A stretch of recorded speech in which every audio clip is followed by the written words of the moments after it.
Добрый вечер. На ТНВ новости в студии Альбина Салгараева. И вот о чем расскажем сегодня. Почему в Иннополисе нет водителей? Беспилотный автомобиль, он более надежный, чем водитель, который купил себе права. Насколько умнее и технологичнее стал Иннополис, об этом Рамиль Шайдулин. О коррупции вдоль и поперек. Говорить о том, что какой-то муниципальный район более коррумпирован, какой-то менее коррумпирован, мы не можем. Какие тенденции выявили в республике, узнал Дмитрий Аринин. Не прошли проверку. Были некоторые заминки по закупке определенного оборудования.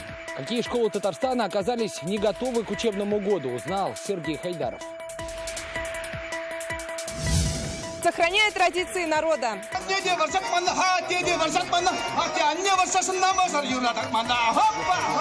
На республиканском конкурсе в Иля-Хот-Купас побывала Алина Мусина. Гости из будущего. Сегодня в Иннополисе официально появилось такси, первое в России и Европе беспилотное. Пока в маршруте лишь 5 точек, но то ли еще будет. Такси заработало как раз к выпускному и будет возить жителей от университета до центра имени Попова, куда и пойдут работать бывшие студенты. Рамиль Шайдулин одним из первых оценил преимущества беспилотника. Машина едет, а водителя нет. Светофоры, разметки и дорожные знаки. Все это берут на себя датчики, камеры и программы. Эта маршрутка на автопилоте знает все дороги и парковки Иннополиса. Сегодня она повезла своих первых пассажиров. Очень комфортно, очень интересно. Я думаю, что это будет удобно для жителей Иннополиса. Иннополис – первый город в Европе, где беспилотники будут ездить постоянно. Чтобы стать пассажиром, нужно оставить заявку в мэрии. После доехать до университета или центра имени Попова. Туда, где находится большинство компаний города, смогут его сотрудники, студенты и все жители.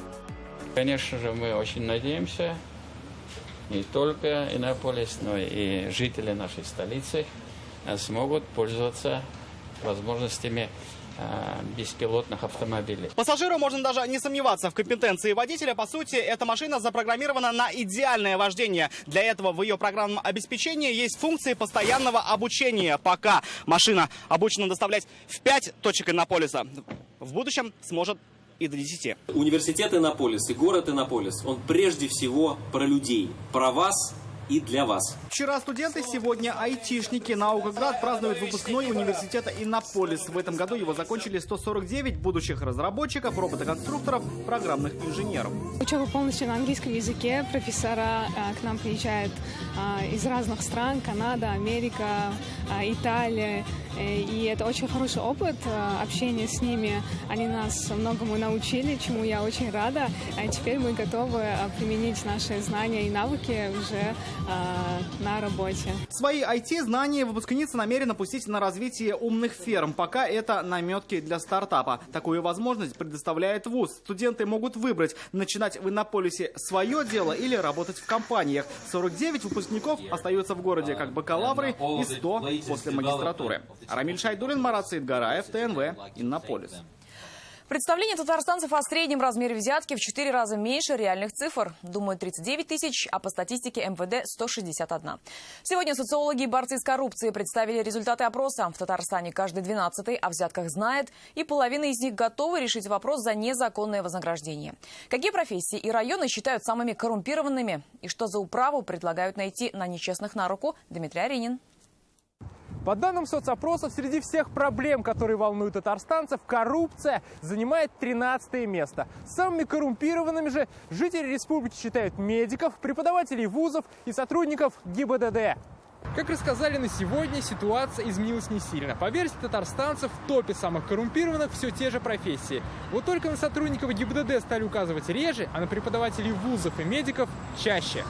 Эти данные соцопросов подтверждает и наше общение с казанцами. Возможно, из отчета не может сдать студент, может чуть-чуть преподавателю отдать. Но я не говорю, что самые коррумпированные – это преподаватели. Врачи, полицейские, слышала. Милиционер, наверное, самый коррумпированный, мне кажется. Почему?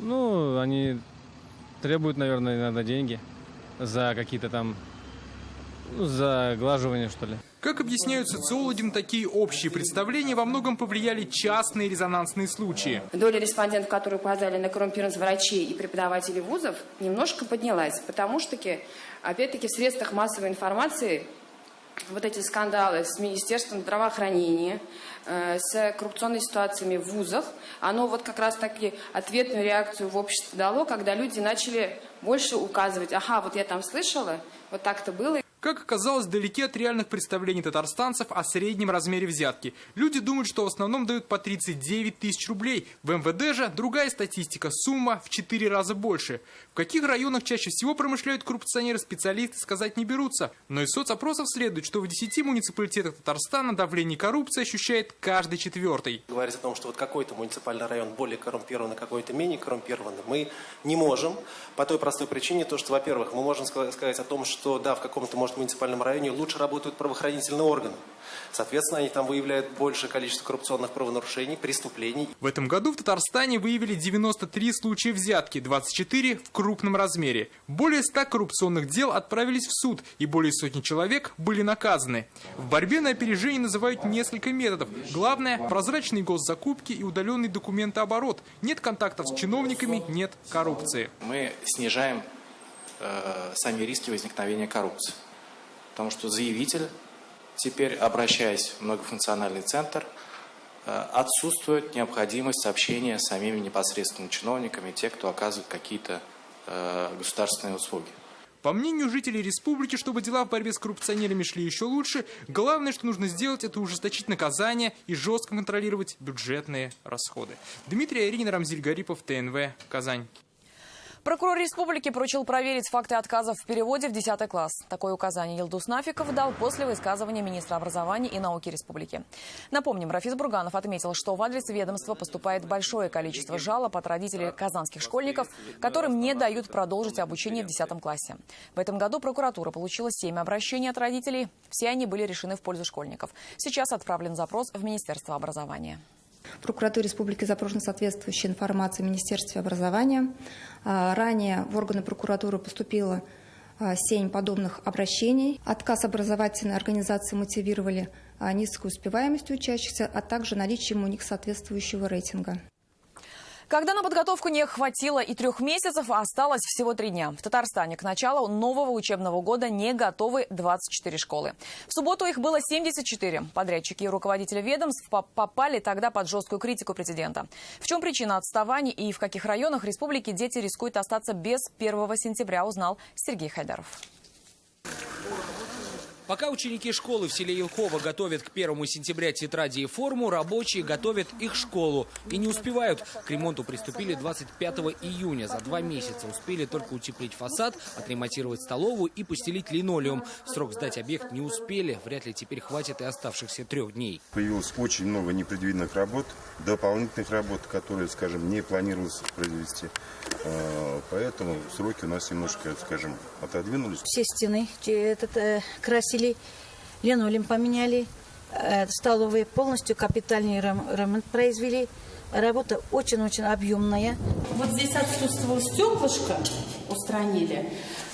Не во всех экранах существовало вот такое полотно. Буинская школа имени Сагдеева до этого дня тоже входила в антирейтинг неготовых школ. Акт приема сотрудники МЧС подписали только утром. У пожарных были замечания. Так, здесь у нас уже все готово. Здесь все готово, все укомплектовано, замечаний нет. На сегодня в Буинском районе работают 33 школы. И по итогам проверок 20 из них не соответствовали требованиям комиссии. Устранить все недочеты эти образовательные учреждения должны были до 20 августа.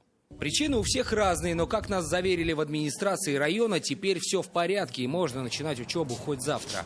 У нас по всем школам подписаны акты, и школы готовы к приему детей к новому учебному году. В аутсайдерах 16 непринятыми школами был и Менделеевский район. За пару дней до нового учебного года здесь наверстывали то, что не успели за лето. Связано больше с закупками материалов. Сами прекрасно понимаете, что мы действуем в рамках законодательства, особенно в рамках ФЗ-44 о закупках. Здесь были некоторые заминки по закупке определенного оборудования, по пожарной сигнализации, по другим предметам эксплуатации зданий. Но на данный момент мы все эти вопросы уже закрыли. 75 школ еще в субботу работу, были не готовы встречать школьников. Тогда Рустам Минниханов потребовал ответа от подрядчиков и руководителей ведомств. Искать причины неготовности в школы отправились прокуроры. 24 образовательных учреждения республики полностью не готовы к началу нового учебного года по разным основаниям. Но основное – это пожаротехническая безопасность, антитеррористическая безопасность, также требования санитарно-эпидемиологического законодательства. Проверки продлятся до 10 сентября. До этого времени все работы должны быть завершены, в том числе и капремонт учреждений. Сергей Хайдаров, Александр Лобанов, Илюза Хамидуллина, Ирик Хабибуллин, Ильшат Аюпов и Рамиль Закиев. ТНВ, Альметьевский и Менделеевский районы, Буинск, Казань. Больше 250 миллиардов на государственные программы. Столько выделено из бюджета республики в этом году. О промежуточных итогах сегодня рассказал журналистам премьер-министр Алексей Песошин. Так, 31 программа профинансирована уже на 85%. Сейчас правительство разрабатывает план на будущий год. В республике запустят новую программу по переселению из аварийного жилья. У нас 26 тысяч квадратных метров такого жилья. Тот подход, который мы применяли в рамках при реализации предыдущих программ. Там многое найдет свое место.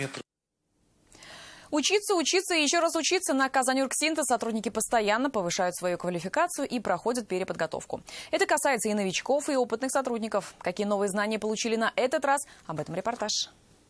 Очередное обучение на заводе «Казаньоргсинтез». Несколько десятков новых сотрудников осваивают теорию и практику по безопасности труда. В классах прямо в стенах завода обучают высококвалифицированные специалисты. На таком предприятии, как «Казаньоргсинтез», безопасность труда – основное условие. Мы изучаем в случае пожара, как вести себя, как правильно выходить с пожарного выхода. Так как химическая промышленность достаточно наукоемкое производство, на заводе «Казаньоргсинтез» повышение квалификации по различным направлениям проходит постоянно. Часть сотрудников повышают профессионализм в Москве и Санкт-Петербурге. Рабочие проходят обучение профессиональное внутрифирменно по программам переподготовки, освоения второй профессии и повышения квалификации. Инженерно-технические работники с целью повышения квалификации по специализации должности проходит внефирменное обучение в образовательных учреждениях, имеющих лицензию. В будущем году сотрудники предприятия будут повышать уровень своих знаний в Институте дополнительного профессионального образования при КНИТУ. Обучение по 7 направлениям пройдут 98 человек. Подобная программа реализуется впервые. Новый проект позволит сотрудникам Казаньоргсинтеза уже массово проходить обучение в вузах. Альбина Слугараева, Александр Лобанов, ТНВ «Казань». Это новости на ТНВ и далее в программе. Сохраняя традиции народа.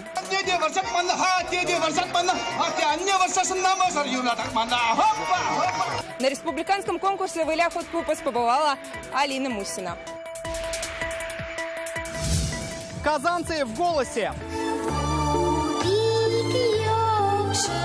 В столице прошел финал дворовых конкурсов пения. Как город выявляет таланты, увидел Рамиль Шайдуллин.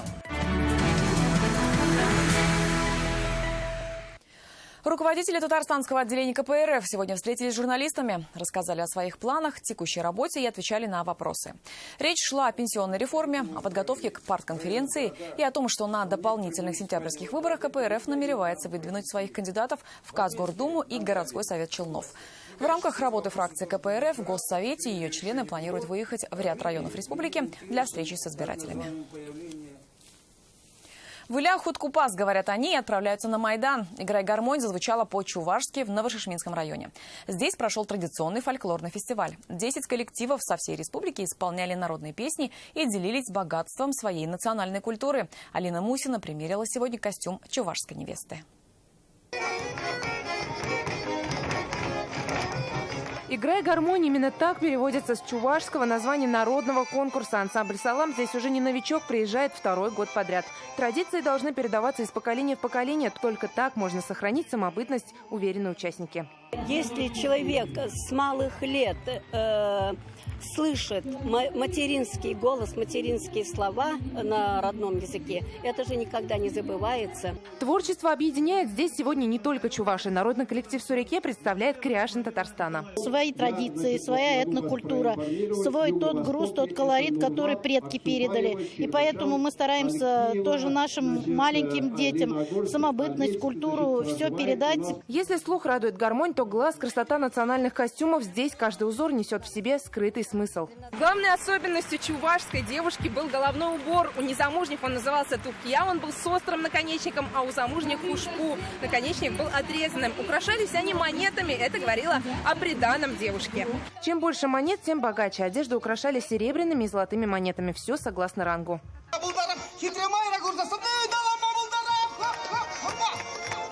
8 районов и участники от мала до велика. Возраст не ограничен. Конкурс проходит в Татарстане уже в 8-й раз. Главная цель – передать национальный чувашский колорит гостям и зрителям. Акцентируем на молодое поколение, которое показывают культуру чувашского языка через гармонь, потому что мы не забываем, что гармонь, чувашский гармонь – это основной инструмент чувашского народа. Гран-при фестиваля завоевал сегодня Владимир Кривченко из Альметьевска. Главный приз победителю – гармонь. В следующем году праздник традиционно пройдет в Новошишминском районе. Алина Мусина, Ренат Сафин, ТНВ, Новошишминский район. Кино, театр, музыка и дизайн. И все это с татарским акцентом. 30 августа в Казанском Кремле предлагают окунуться в Большой Таткультфест. Это первый фестиваль городской татарской культуры и искусства. На территории Кремля выступят музыканты российской и зарубежной сцены, которые экспериментируют с татарской музыкой и делают это настолько хорошо, что известны за рубежом. Среди хедлайнеров Энвер Измайлов, австрийская певица Айгуль, популярная в России группа Айгель и Зуля Камалова из Австралии. Кроме этого, пройдут кинопоказы и театральные перформансы казанских режиссеров и артистов.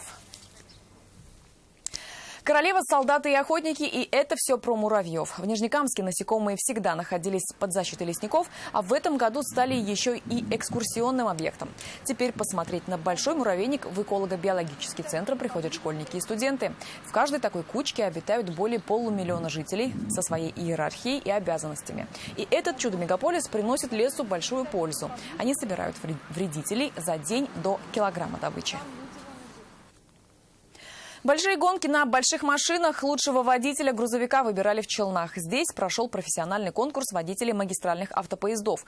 Это не просто соревнование, это настоящее шоу. Как большие машины осваивают малые масштабы, увидела Светлана Звонарева. Соревнования открывает колонна автотехники КамАЗ-мастер, покорившая шелковый путь и Дакар. Вслед за ними свое мастерство вождения продемонстрируют 33 участника профессионального экзамена. Разгоняется его красный КамАЗ. Сейчас будет торможение. Очень быстро тормозит. Водителям предстояло на время выполнить несколько заданий. Параллельная парковка, кольцо, заезд в бокс и змейка. За каждую сбитую стойку 10 секунд добавленного времени. Несмотря на сложности, участники старались максимально аккуратно и без штрафного времени проехать все дистанции. Опыта надо набираться, посмотреть, как другие соревнуются, потому что тут, как я понимаю, не первый раз люди приезжали и занимали здесь призовые места. У них надо тоже набраться опыта. Для меня в первую очередь это опыт какой-то, это знакомство с людьми, с новыми профессионалами. Соревнования на высшем уровне. Очень замечательно, хорошая погода. Чувствуется драйв, адреналин. Ребята все на взводе. Хотим показать отличный результат. В результате лучшими в командном зачете стали водители из Елабуги, второе место заняли челнинцы, а третье – команда из Удмуртии. Светлана Звонарева, Марьям Фарушина, Сергей Вильданов, ТНВ, Набережные Челны. Спорт во благо. В Казани на акватории реки Волга прошла первая благотворительная бизнес-регата на кубок журнала «Эксперт Татарстан». Собранные средства пойдут детям с церебральным параличом. По маршруту Казань-Свияжск отправились 15 участников, большинство из которых – любители.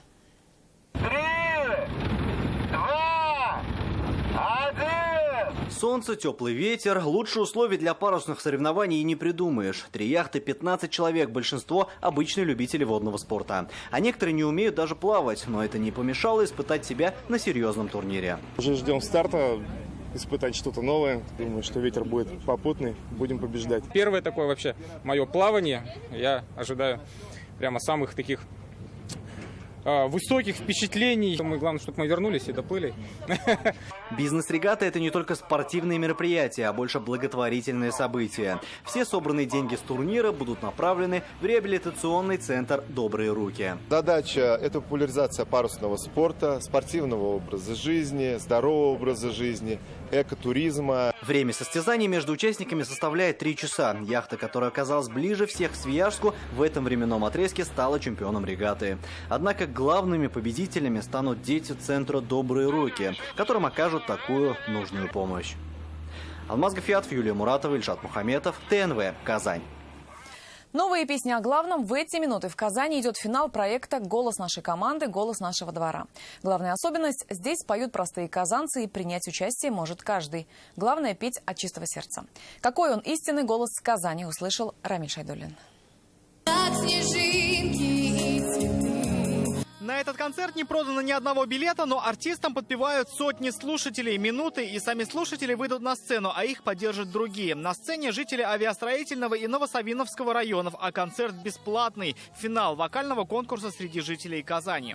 Если будет сочетаться и вокал, и артистизм, то, конечно, победа обеспечена этому исполнителю. Дети, взрослые слушатели серебряного возраста. На концерт такого рода, когда, по сути, выступают свои же соседи или близкие, приходят не просто послушать, а и подпеть за ними. Для этого возле сцены прямо на экране высвечиваются слова того, что поют по типу караоке. Приятно, что в городе устраивают такие конкурсы, и что победители могут выступить, и люди, вот просто простые люди могут прийти и посмотреть, послушать и порадоваться за наших детей. В двери постучит апрель, завтра будет самый лучший день. Когда голос не только дар, но и ежегодный формат. Участница шоу «Голос дети» поет песню о любви к жизни. Карима Абдуллина живет в Приволжском районе. После Первого канала легко поет на голосе своего двора. Здесь, получается, уже родные все, и мы со всеми здесь все знакомы. И я думаю, меня знают, я многих знаю. И тут уже перед своими, конечно, выступать легче. Заявиться мог каждый. В конкурсе Вахитовского и Приволжского районов спели 200 человек, в финале 36. У нас есть мужчина один, очень интересный случай. Ехал с дачи, прям с рюкзаком, услышал, вышел на отборочный тур. И сегодня он вышел в полуфинал, на самом деле, мы его сегодня услышим. В Казани конкурс народного караоке проходит в 3-й раз. Сегодня финал. По условиям лучшие из лучших споют на главной сцене празднования Дня Республики 30 августа. Рамиль Шайдуллин, Рамзиль Гарипов, ТНВ, Казань.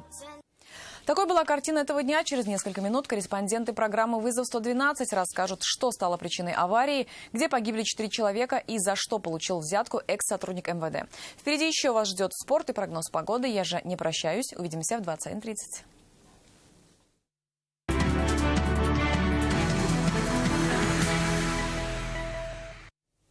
Добрый вечер. Время новостей спорта на ТНВ, в студии Алмаз Гафиятов. Готовы к бою. Завтра хоккеисты Акбарса представят болельщикам обновленный состав. А сегодня команда провела открытую для СМИ тренировку. Пока не все игроки основного состава в строю, новички привыкают к бытовым условиям. До начала чемпионата еще возможны новые приобретения. На открытой тренировке журналисты не досчитались сразу нескольких игроков. Свитов, Глухов, Ландер, Подакин пока занимаются индивидуально. В ближайших матчах рассчитывать на многих не приходится. В целом хоккеисты настроенные на чемпионат по-боевому. Команда провела пару предсезонных турниров и товарищеских матчей. Тренерский штаб смог оценить потенциал новичков. Матч открытия пройдет в Татнефть-арене в эту субботу, 1 сентября. Начало игры против СКА в 17:00.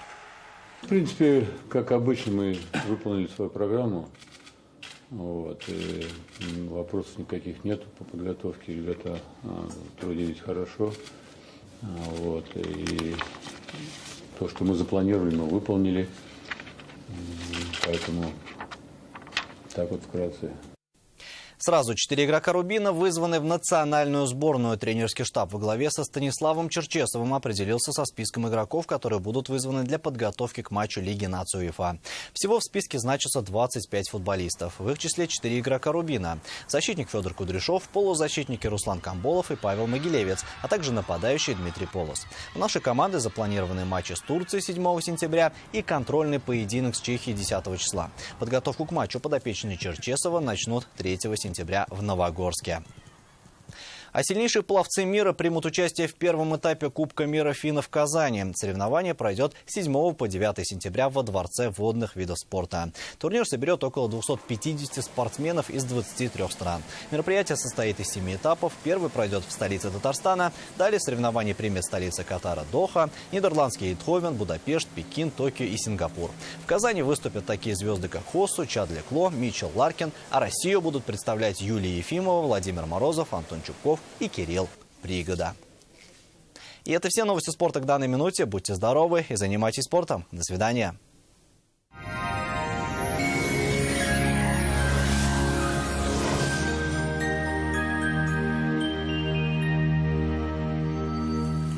Здравствуйте! Время прогноза погоды на ТНВ. Август напоследок решил порадовать солнечными днями. Об этом через минуту. Хотите качественную и недорогую кухню по вашим размерам? Даниил Мастер исполнит ваше желание. Успейте заказать со скидкой 20%. Даниил Мастер, Казань, Восстание 23, телефон 2-167-166. По данным сервиса Яндекс.Погода, на юго-востоке республики день будет солнечный. Воздух прогреется до 24 градусов. На северо-востоке ясная погода, 26 тепла. На севере Татарстана также солнечно. Дневные часы будет 26 градусов. На северо-западе небо будет чистым, плюс 26. На юго-западе жаркая погода, 26-28 тепла. В центре Татарстана настоящее лето, 26 градусов выше 0. Росбанк, группа Société Générale, российский банк международного уровня. Пакет премиальный Росбанка – это сочетание привлекательных условий размещения денежных средств, высокого комфорта и конфиденциальности обслуживания. Клиника Фармте. Радиоволновое лечение аденомы и простатита на израильском аппарате Термекс. Без боли, без операции. 292 66 77. Спонсор прогноза погоды – клиника Фармте. Лечение аденомы и простатиты по европейским стандартам, без боли и операции на аппарате Термекс. Телефон в Казани 292 66 77. В Казани ожидается теплая и ясная погода. В дневные часы воздух прогреется до 27 градусов. Ветер южный, умеренный. Атмосферное давление 759 миллиметров ртутного столба. Влажность воздуха 53%. На этом наш выпуск завершен. До свидания.